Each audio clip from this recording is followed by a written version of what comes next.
You're listening to the Chopped Podcast, episode number 14.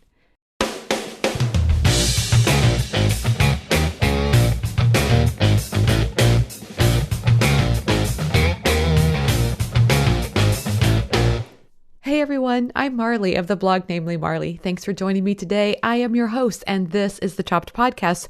You know, this is the podcast designed for people just like you, bloggers who love food. So what do we do here? Well, each week my goal is to share with you thoughts, stories, interviews, everything related to food blogging so we can all learn together about what works with food blogging and maybe even a little bit about what doesn't. Before we get started, I just want to say Happy New Year! Are you excited? I am, because I have been making some changes and seeing some great results, and it feels really good. And here's the thing.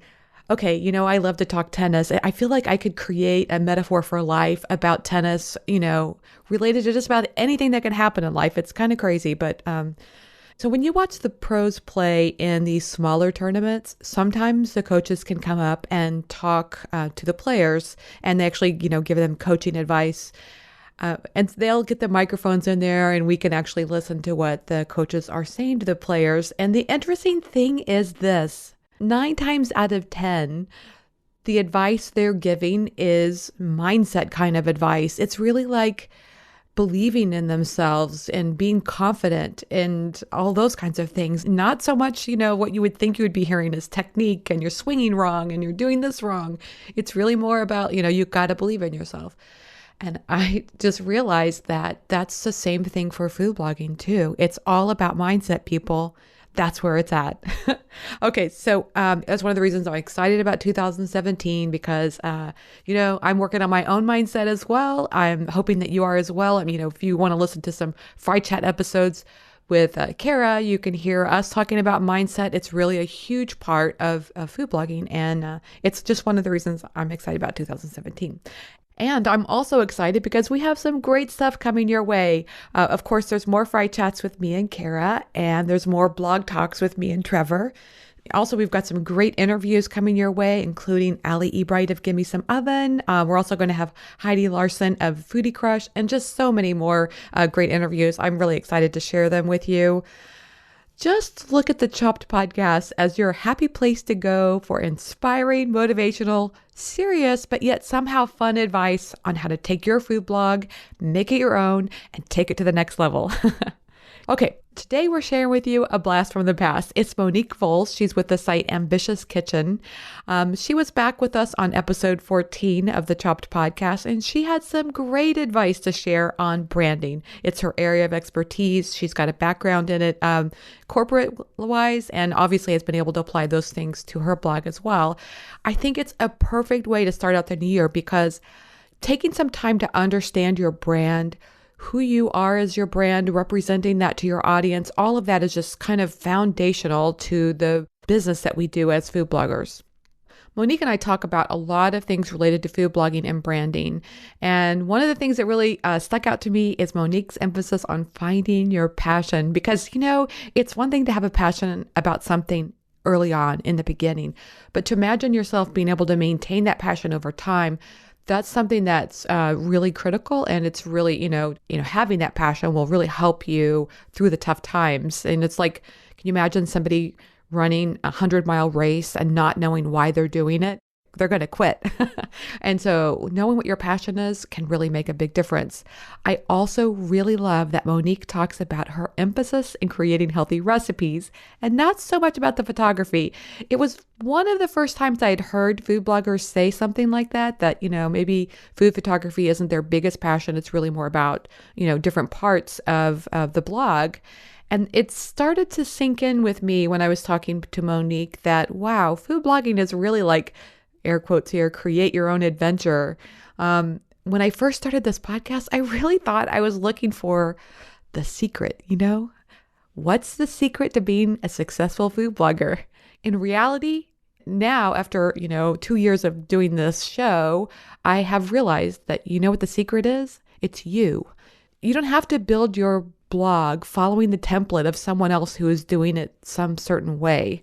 In reality, there is no right or wrong way to go about it. Just have a thoughtful process, Listen to yourself and follow what makes you come alive. And that's when you know you're creating something that you really love. And okay, so I heard somebody say this recently. I can't even think of who it was now. I think it might have been Seth Godin, but I can't say for sure. The quote was something like this: I want to leave behind me work that I'm really proud of. And I thought, wow, what a great measure or metric for what we're doing, don't you think? When you think about your blog that way, it's no longer about following someone else's recipe for success. It's really about listening to yourself, following your creative passions, and creating work that you feel very proud of. So I don't know about you, I'm really inspired. I'm ready for the new year. Okay, y'all. So let's get straight to today's featured interview with Monique Volz. Hey everyone, I'm so excited to have Monique Volz of the site Ambitious Kitchen on the show today. Monique, welcome to the Chopped podcast. Thank you so much for having me, Marley. I'm really excited to talk to you today. Well, I'm excited to talk with you too because I love your healthy recipes and your yoga and your workouts and all these great things that you share on your site. And I can't wait to talk with you about that more. But let's go back a little bit and describe for everybody why you started your blog, Ambitious Kitchen. So I started Ambitious Kitchen after college in 2011. I graduated and I was always baking and cooking for my friends. It was just kind of an obsession. Any meeting I had as an intern or any, school event, I would bake for people. So, and mostly it would be healthy recipes. So really it was my chance to kind of share that with other people. I saw a couple blogs out there, and just really knew that I wanted a place where I could store all of my recipes and share them with others. So, yep, I launched it in August of 2011, and it's been there ever since. I can imagine that you were very popular amongst your friends. Yeah, a lot of the guys loved the cookies. The girls were kind of like, stop baking, but yes. Yeah, it was very fun. I actually do feel bad about that when I bring treats, and a lot of times I feel like, people will think, I don't need all these sweets or whatever, because that's what I have a tendency to bake. Even though usually what I'm bringing is something kind of healthy. Do you ever feel that way as well? Yeah. It gets a little bit overwhelming. I think it depends on the crowd. But certainly you can bake something for everyone, especially if it's healthy. But sometimes people think that if it's healthy, they can eat a couple servings, which is pretty funny, but. Well, yeah, and for those people who or that think that they don't want to have any sweets at all, it's always a good reminder to say you can make these things a little bit more healthy. Yeah, exactly. And I think there's so many alternatives now that you can really find something for everyone. Yeah, so have you always been interested in cooking then? I mean, when did you first notice that you liked that? Yeah, my parents, they were always in the kitchen. My dad was more of the baker. And so every time we were together, we were always baking together. And so I learned at a very young age how to make, frosting from scratch, yellow cakes, cookies. And so that was kind of my foundation. And I have such a sweet tooth that I really enjoyed baking. And then my mom is actually Puerto Rican, so she would make these incredible, authentic dishes, that my grandma passed down to her. And so I was exposed to it, from the time I was 3. And so it's just, I always loved it. And I've loved food all my life. That's great. And so then you took it to another level because it seems like you took a lot of those great recipes and found a way to make them healthy. Yeah, and especially with, kind of the Hispanic cooking, it tends to be very fatty and fried, and cheesy. So I really had to find a way to kind of lighten that up a little bit. And I'm just, during college, I started working out and I discovered that I really needed to lead a healthy lifestyle. And so I kind of wanted to show people that you can have amazing food and it can still taste delicious, but be lighter on the calories, and not so heavy. Yeah. So let's talk a second about your food photography. Is that a skill that you developed over time, or did you have some previous experience with that? Oh my gosh, no experience. I mean, I think I took a class in high school, but when I first started blogging, I just had a point and shoot Canon camera, and then bought my first DSLR I think like a year or two after I started, and just kind of played around with it. I mean, really, I still play around with it. I don't claim to know like a lot about food photography. I just try to make it look good. So, that's not something I try and focus on, but it works out. What do you mean you try not to focus on it? In other words, the food photography is not the biggest part of your site, or what do you mean by Yeah, that? exactly. Of course I want the food to look good, but most of all I want it to taste good, and I think having recipes that are well thought out and that are actually, if somebody makes them, they're actually going to turn out, that is really my focus. Of course, for people to make them, they do have to look appealing, but Yeah. I try not to spend a time, setting up my little photo studio. I don't spend hours upon hours. I just kind of get it done. And yeah, like I said, it works out fine. That is a really great perspective because I think you can spend a lot of time for a little minute increase in the quality of the picture. So, like, setting up the props and having all these amazing things. Yes, if that's really your focus, that could be good. But, if your real goal is just I want people to see how great this recipe is, and it's not a detraction and it helps promote it, but I don't have to spend, hours upon hours on it. Yeah, yeah. And I mean, I think it's like have a good eye for Yes. photography, and know, I don't shoot in unnatural light. I always shoot in the daylight, and I know basic tips, but Yes.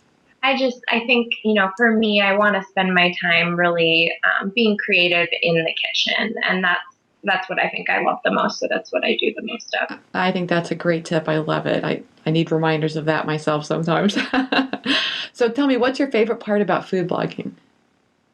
Oh, my favorite part. I think it's really hearing the reactions of my readers. Mm, When they make a recipe, hearing back from them that it was delicious, or that my blog has helped them to eat better, or, inspire them in whatever way. I mean, not just in the kitchen, if it's getting out and exercising, if it's, just having a more positive image about themselves. I think that's really my favorite part about it. oh, that's great. That's so, it definitely brings it all full circle. Like, if that's the whole point of a goal is to get a message out there and then to find out that that message impacted people means a lot.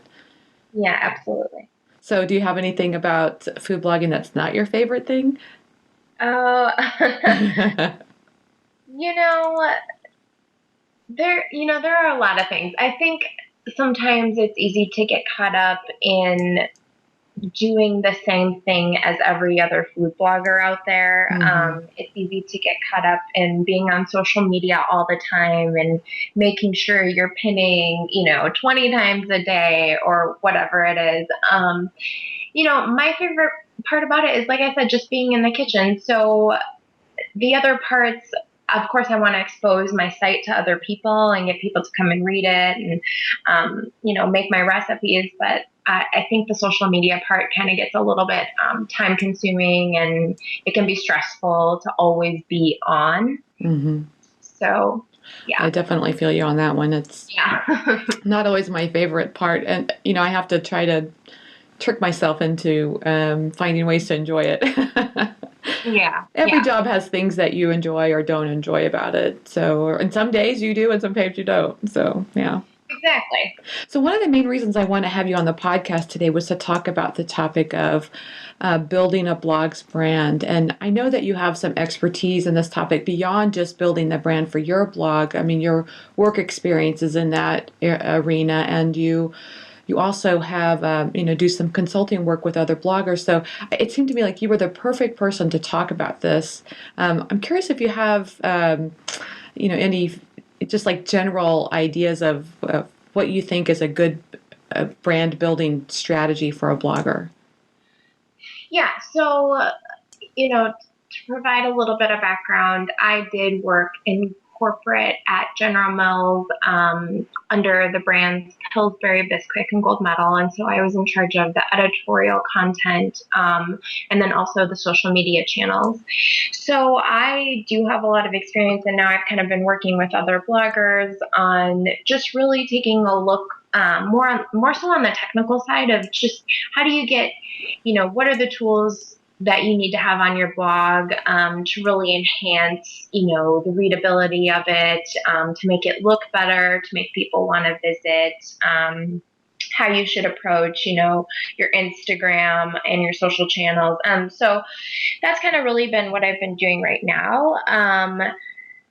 As far as, building your brand, I think it really depends on each individual food blogger. So for me, I know that, yes, I'm a food blogger, but I also want my site to be about healthy living. And so what I've really tried to do is brand myself as someone who, talks about, whether it's body image, it's weight loss, it's, healthy baking alternatives, how to, bake without refined sugars, things like that just goes a little bit outside of just recipes. Mm-hmm. And also when you think about your brand, you have to think about, okay, say for a social media channel, how are you approaching that? So for Instagram, are you just posting, recipes from your blog all the time, or are you giving people a sneak peek into your life and showing them that you're a person, and that, you have a life outside of what you do on your blog, and that makes you more relatable in a sense. So I think a lot of factors kind of come into play when you talk about building your brand. But for the most part, that's kind of what I've been doing. And that's what I would say I kind of focus on.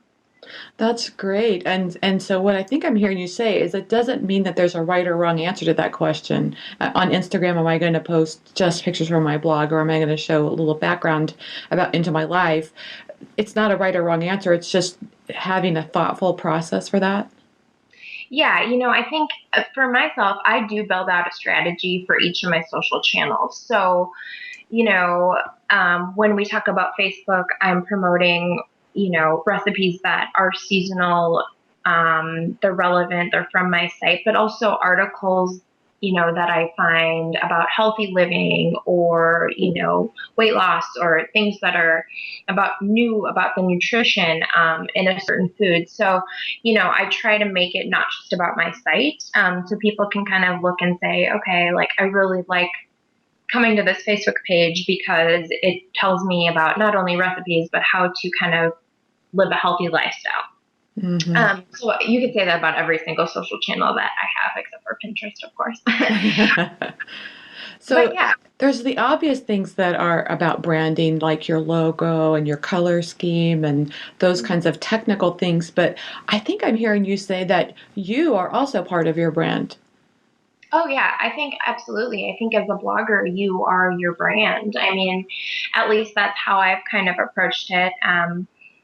You know, I think that it's showing someone that you do live this healthy lifestyle. And of course, yes, my logo and my colors play into it. It's fun. It's about healthy. It's bright. It's colorful. But also, what really it breaks down to is the things that I represent and what my brand therefore represents. I guess that's a good reason why it's important to also be authentic, because if you've chosen something that you're not wholeheartedly behind, then it's going to be hard to carry that on, especially with social media and all those other things. Absolutely. It's funny. I'm involved in a lot of, various blogger groups, and I'm always talking with other bloggers, and everybody always has the question, you know, how do I make more money, or Hmm. how do I get my numbers to be better? And I don't think it's necessarily about that. I think it's if you're passionate about what you're doing and you continue to learn as you grow and you really are authentic, then people will relate to you and people will come to your site and you will build your brand. Um, Oh, I think that's such great advice. And I another thing that I I think is really important is for, are you communicating that message clearly to your readers? Absolutely. I You mean, know, I say that because I struggle with that as well. Like I just added to my site it's like kind of the intro block at the beginning with my picture and a little bit of like maybe you'd call it an elevator speech or just a really quick mission about what my blog is about. And I think, why didn't I do that so much sooner? oh yeah, yeah. And it's the little things sometimes that you're like, oh, why didn't I have that in, a month or two ago? And so when I've kind of been consulting with other bloggers, I've really just been looking at their sites and kind of laying out, okay, you should have, an intro, or you should have your most popular recipes on the side, your recent posts at the bottom, always have social media sharing available and visible to other people so that your stuff gets out there. And, I always talk to them about being personable too. So, sharing a part of your life that isn't just about blogging, or just, you're not just talking about the recipe within a post, just because I think that when somebody comes to your site, it makes them want to learn more about you and kind of dig a little bit deeper, and maybe read through some more posts because they'll be able to relate to something that you say. You never know. I know that when I started opening up about body image, and starting a Wellness Wednesday series, where I just talk about health related things, that people really, really loved it. And every single Wednesday now, I see my traffic spike. I see people come back. Readers have written to me saying how much they love it, suggesting topics that they'd like to see. So I think it's just being vulnerable a little bit and sharing a little bit more about yourself. That is really great. So you've started this post in the middle of the week, and people, that's where you kind of branch out beyond the recipe and just talk about things that are on your topic for you right now. Yep, yep. Oh, So that's great. yeah, it can be anything from workouts to talking about, just like I said, like I think body image for me are health related things in the news. But yeah, readers have really come to love it. And so now that, again, it's now a part of my brand that's kind of a little bit extended outside of just recipes. I think that's so great too because it sounds to me like you were in experimenting mode. I mean, in other words, you wouldn't have discovered that had you not tried it. And talk about being vulnerable. That's a little bit, putting yourself out there, trying something new. It's probably important to keep that mindset as a blogger. Yeah, absolutely. And, I think above all, it's scary to write about something, even if you're just writing about your family or something that's going on in your life. Sometimes it can be scary, but people are always really, really positive. I've noticed. And, if there is negativity, then, I wouldn't even condone those type of comments. But for the most part, I think people are so genuinely like impressed when somebody shares something that's Yeah. a little bit vulnerable. You mentioned something else which I think is important to kind of highlight, and that is you talked about the share buttons on your site and the Mm-hmm. follow me buttons. I think those are the kinds of things that are easy to overlook, but really do play an important part of your blog and its brand. I don't know. I just say that because I think it's easy to think. I give an example, and I think I've talked about this in a previous podcast, that I have a friend who went to my site and said, I just want to follow along, but I want it to come in my email. And I didn't have a newsletter at the time, and it seems like such a beginner thing that you should have. Those are the kinds of things that I think are important to really have a critical eye when you look at your blog and make sure you have those things covered. Yeah, and I think it's, and like I said, it's what works for each individual person. So for instance, I don't currently have a newsletter, and I think that's just because I have yet to focus my time on that. It Yeah. is something that I need to do, but I feel like I draw my readers in a number of different ways, and I still have an email subscription, and so people sign up through that. But yeah, absolutely. You're making a great point. But it is the little things too. It's like the social share buttons, just making sure that your comments work. And also if you think about your sidebar, it's where people are stopping in between when they're reading the post. What's on the sidebar? Is it an ad or is it your most popular post, right? So that they Hmm. click over, and you're getting a little bit more love. And then at the bottom, when you have your recipe, look over at your sidebar. Is it, maybe it's follow me on Instagram and there's a picture of your Instagram post or something like that. I think just encouraging readers to, like I said, go a little bit more deeper into your site, and click anywhere possible. That's kind of been my whole approach. And that's the advice that I've been giving to other people as well. That's great advice too, to just try as best as you can to look at your site with fresh eyes. But if you can't, find somebody who can for you. Yeah, Yeah, definitely. that's good because that's like writing. You think you've checked it 1,000 times, and then there's always a typo, and that you just can't, for some reason, you just can't see it. Oh yeah, I know that happens to me all the time. I always feel so terrible, but I've learned that it's best not to write late at night. Yeah. Oh, yeah. Yeah. One of my favorite tips that I've just started doing recently that I really like is I actually try to write the post right away, and then I go back the day before it's getting published, and then that way I can look at it again with fresh eyes. That's a very good tip. Yeah, I recently started working about a week or two ahead. And so what I do Yeah. is I have a day where I write all my posts, Uh-huh. in one day, and then I'll go back in and I'll add, things that are relevant, that's happened that week to me, or that if I'm Right. sharing a story, it's a little bit newer. And then I have days where I just focus on editing photos and also social media. I think that's such an important thing because then you can give yourself a break from that. I think doing it every day can get kind of tedious. Yes, it absolutely can. And, it's easy to get distracted with, jumping on Facebook. But, I go to a Starbucks and I don't even log into the internet and I just do all my writing and kick it out. That's a Um, great idea. Isn't it crazy how, I don't know, like I feel like I can be way more motivated when I'm at a coffee shop. yeah, it's very, very strange. I I don't know know. if it works that way, but it's like you get your little kick of caffeine and Yep. you just go. Watch me roar. Yeah. Yeah. I think there's something about the activity going on around you. I don't know. It just helps me stay very focused. Yeah. It's getting out of the zone of your house Yes. and into a new space and, yep, just Yeah. allow yourself to think. I also feel like there's something a little bit to actually putting on the blogger outfit. Like when I go to a coffee shop, I put on real clothes versus just the stuff I wear in the house. And I don't know, I kind of have this blogger mindset, and it kicks in, I guess.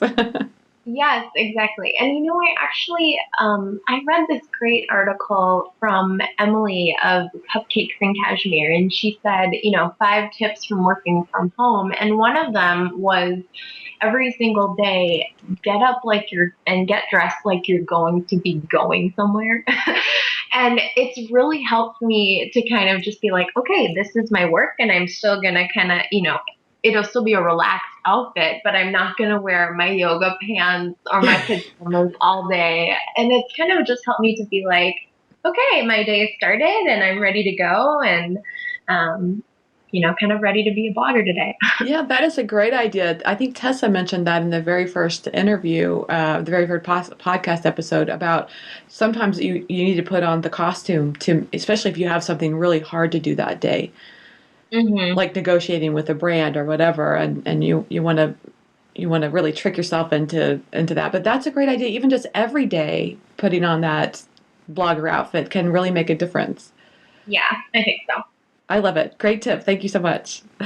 So we were talking about the topic of consistency on your blog, and I was just curious how the consistency of that brand also impacts across social media. Do you think it's important for a blog to have their brand to be consistent?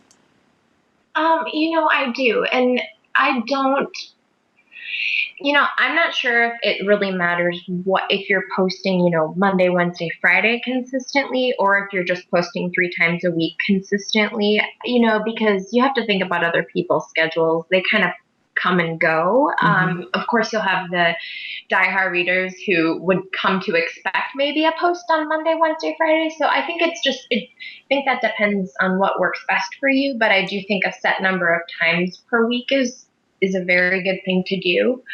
Um, because I think then you're pushing out content all the time. As far as social media, I found that I was kind of slacking on that just because I was focusing so much on recipe development, editing, writing, and all of that stuff. So I actually just hired an assistant to do my social media, just posting for me, to help me out. And it's really helped me to kind of, focus on the things that I know that I'm really good at and that I can do well, and kind of outsource the things that, maybe I don't want to do, or maybe I shouldn't be spending my time on. And it just does help me then to be more consistent in social media. Have you So, read that book, The 4 Hour Work Week? no, I have not. I can't think of the author's name right now, but he talks about that, how important it is, and his point is, you should focus on the things that you're the best at, and find other people to do the things for you that you don't love as much. Yeah, I 100% agree with that. I mean, it is just a sense of relief, when you talk about balancing your life, and I think that's been a topic too. But it's just helped me to kind of step back and not work until midnight every Yeah, night and push myself. have a life. Yeah. Yeah, have a life. You only get to live once, so be healthy and enjoy it. Yes, I totally agree. And it makes me think about something like, I wonder if the fact that you have your blog so branded, and in other words, everybody knows when they come to your site what to expect. It maybe made it easier for you to hire an assistant because there are boundaries within your brand, and you can easily then instruct somebody else how to do certain things for you. Yeah, yeah. I do. I have absolutely focused my blog down to a specific, niche, which is, healthy baking, healthy living, and cooking. So it was funny. She actually emailed me because she's been reading my blog, and my college had wrote an article on me. And so she already knew my brand so well that it was really an easy hire. So, I think, of course, if you don't have such a specific, if your brand isn't as narrow as mine is, then it might be a little bit tough, Hmm. to have somebody else do it. But I think that there are people out there, and I know a lot of people use virtual assistants, and I would absolutely push someone to do that. To give it a try, and then that frees you up to spend more time on the creative, the content development, the recipes, all of that stuff. Yeah, and you'll actually end up producing better content. You'll have more time to think, and it's like a fresh set of eyes again. I just feel so much more creative, and I feel like I can also work on other projects. Yep, I definitely would suggest it to anybody. I love it. And also, I would wonder, I mean, this is not a difficult theory to come up with, that you're actually a more interesting blogger when you have a life and you're doing things besides just sitting in front of your computer. Yes, one would hope so. Yes. I mean, honestly, isn't that the kind of life we would want our readers to have? We don't want them just sitting in front of a computer. We want them to be out and doing things. So we should have that as well. Yeah, I absolutely agree. Okay, great. So I want to ask you another question about branding because it's something that worries me, and I think it's something that seems important as somebody that has a brand is to be consistent. But then and with consistency comes a little bit of I know. Okay, I'm going to just tell you this. I have an MBA. I have been in advanced marketing classes, and so I know that repetition is a really important part of branding. However, knowing it in theory and doing it is, I think, really hard. Like sometimes I feel like I'm being too repetitive, but at the same time, I keep reminding myself that's important for your readers. They need to understand and hear the message over and over, and that's okay. Do you have any tips for helping people to be a little bit more comfortable with that side of branding? Do you mean in the terms of like the recipes you're making, or what you're writing about? Yeah, a little bit of both. Like, if my theme is, healthy vegan recipes, if I say that on my social on Twitter and you see that on Facebook and you see that across, sometimes I worry, is that being predictable and that's good, or is that being too repetitive and boring? No, No, I think that's what you're about, and I think that's who you are. So when you look at your brand, I mean, it's in my personal opinion, it's better to be specific and to be, to have a narrower focus than to have something so broad, right? Right. Because if you have a specific passion and you want to share that with other people, whatever it is, maybe it's indulgent baking. I don't know, but it is some sort of focus. And Yeah. I think it's easy to get lost in that some people want to create all these different recipes and it goes, from here to there. But my best advice is to narrow it down and if you do want to make all sorts of things and you just want to be family friendly, then absolutely develop some sort of series that people can come to know. So, maybe it's meatless Mondays, wellness Wednesdays, 5 ingredient Fridays, so that it gives people a little bit of sense of here's the diversity within it. So it's not boring then, and I think that bloggers kind of need to realize that, it's okay to it's okay to not be perfect and to test things out and to make mistakes. So I that's how love that. That's great. That's great advice that, we're not all coming into this with, these perfectly polished resumes or, as far as a food photographer and culinary experts or whatever, that we're coming into this with this spirit of adventure, I guess is the way to say it, and be okay with that. yeah, yep. And like you said, it's it's all about having fun and testing and just I think it's just learning as you go. So find what works for you. Don't blog for other bloggers. Blog for yourself and for what you love. That's what I think is important. I love that. So that really does help to, clarify, and that helps you be more authentic. That's so important. So then my next question is, if you were working with someone who was starting a new food blog, what are the questions that you would ask them to help them define their brand? Oh, this is so fun. I get so many questions all the time from people about starting a blog, and I think it's great, and I think it is it's a very daunting task. Yeah. I remember feeling so overwhelmed when I first started my blog, but I think it's like when you're in the kitchen, what do you like to make the most? What is your like go-to kind of food? What do you find yourself eating the most? When you go out to restaurants or when you're cooking for your family? Um, and I think those are the types of things that would be helpful. And I think if it's maybe it's somebody that's gluten free. So then they would obviously focus on gluten free recipes, but maybe they also really love to bake. So it's gluten free baking. Just taking a look at your lifestyle and what's important to you, then I think that's how you kind of approach it. Do you think that double niche is the best way to go? For example, not just healthy, but healthy gluten free. Does that help you kind of niche down even further, and that's good? Yeah, I think it can be good, because then you have an audience. It's just already tailored to that. But it also can be a little bit restrictive because then you alienate a lot of potential readers. Mm-hmm. So, gluten free is more broad, gluten free baking, not so much. Yeah. But it just depends. I think you got to look at when I'm thinking about making content. Am I going to actually want to just do gluten free? Am I going to like want to do gluten free meals, or do I really actually love gluten free baking? And maybe if you love the gluten free baking, then that's fine. Then you focus on that. I think that's so great. I think it's very obvious in the questions that I ask that sometimes I have a tendency to overthink things. No, I don't think so.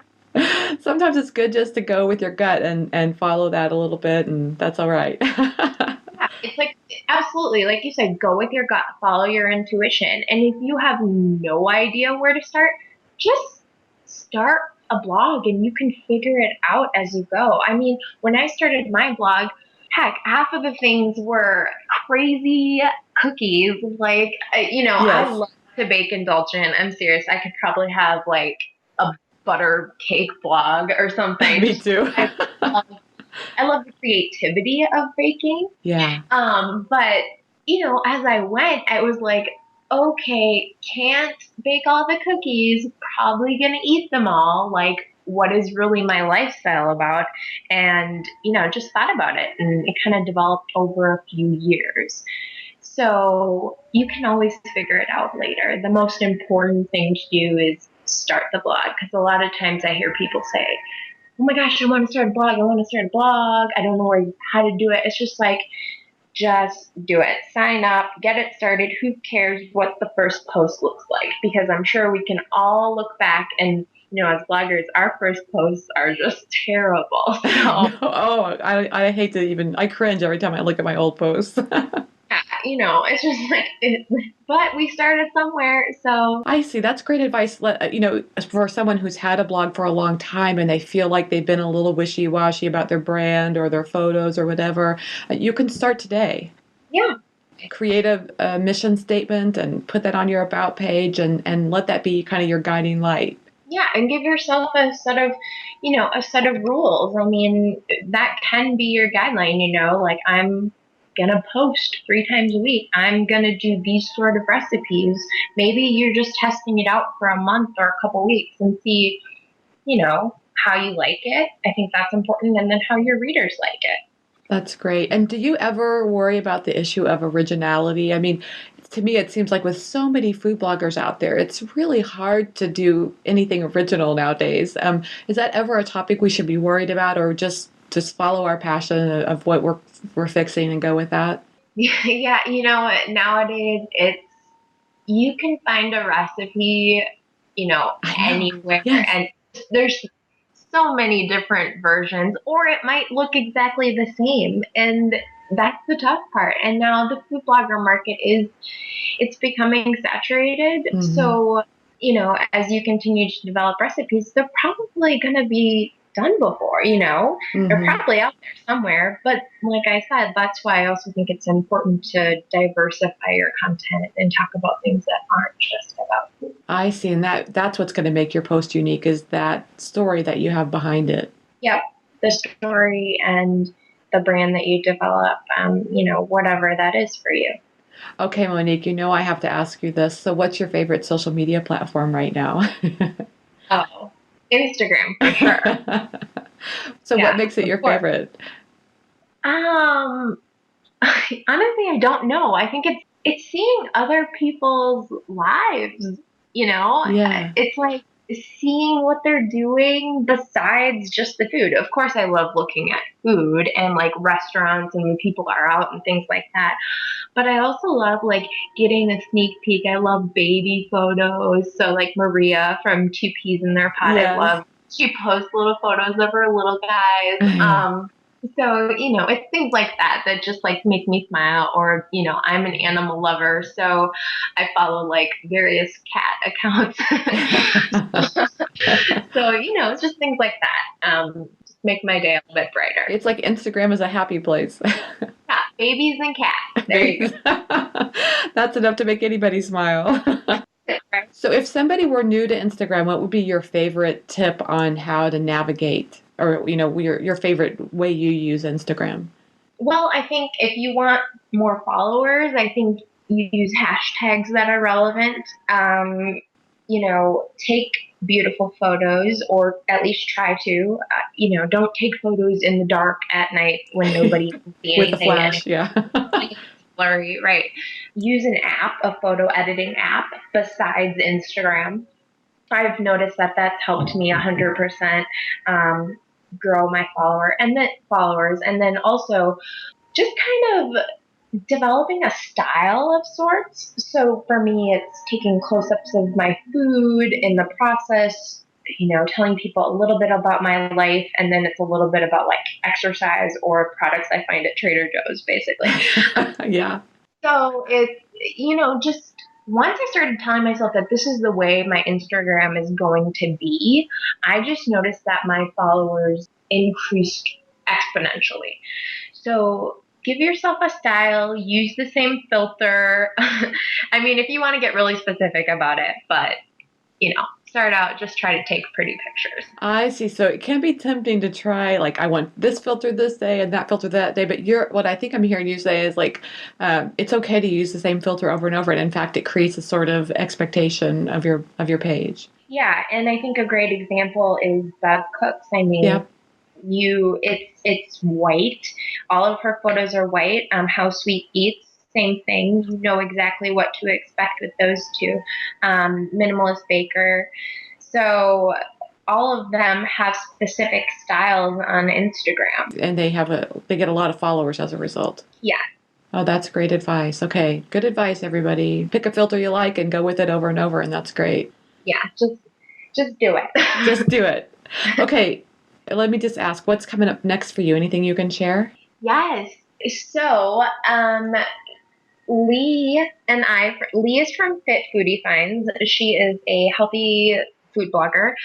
We are working on a project, and it's a 6-week, basically healthy, I don't know if you'd call it summer shape up, but it includes meal plans, it includes workouts, it includes healthy living tips, and it's all free. It's coming in June, and it's 6 weeks long, and we're really hoping that people will sign up and join and come on the adventure with us and be challenged and eat a little bit healthier and just get some inspiration. So that's something that's coming up, and then hopefully a cookbook within the next year. Yay! Those are two great things then. Yes. So, I love that you're doing that with another blogger, because I think it seems like a lot of bloggers are, trying to figure this out on their own. And so to partner with another blogger is a great idea. Yeah. She's fantastic. And, she focuses a little bit more on the fitness side of things, and I'm more a little bit healthy recipes, healthy baking. So, both of us together, we're trying to combine our audiences and, drive traffic to one another and see what it does. It's really a test to see if we might be doing something else in next year. So we'll see how it goes. Excellent. That's great. Okay, so here we are at the end of the interview, and I have a few fun, quick questions for you. Okay. What's the one food item you can't live without? Peanut butter. Peanut butter. Oh, I am so with you. Some days I have goals just get through today without eating any peanut butter, please. I know. I love that stuff. What's your favorite way to eat it? From the spoon or on a banana with chocolate chips. Oh my God, I do the exact same thing. Really? Yes. It's such a good treat. It is. Sometimes when I'm craving something sweet, that's just to me like a favorite dessert. Yes, absolutely. Oh, I love you. That's so cool. Okay, what's the favorite app on your phone? Oh, the favorite app? Instagram? Yeah, hello, what other app do you use? I really do love Yelp, simply because I moved to Chicago, only I think it was 6 months ago or something. And so I've been discovering a lot of great restaurants that way.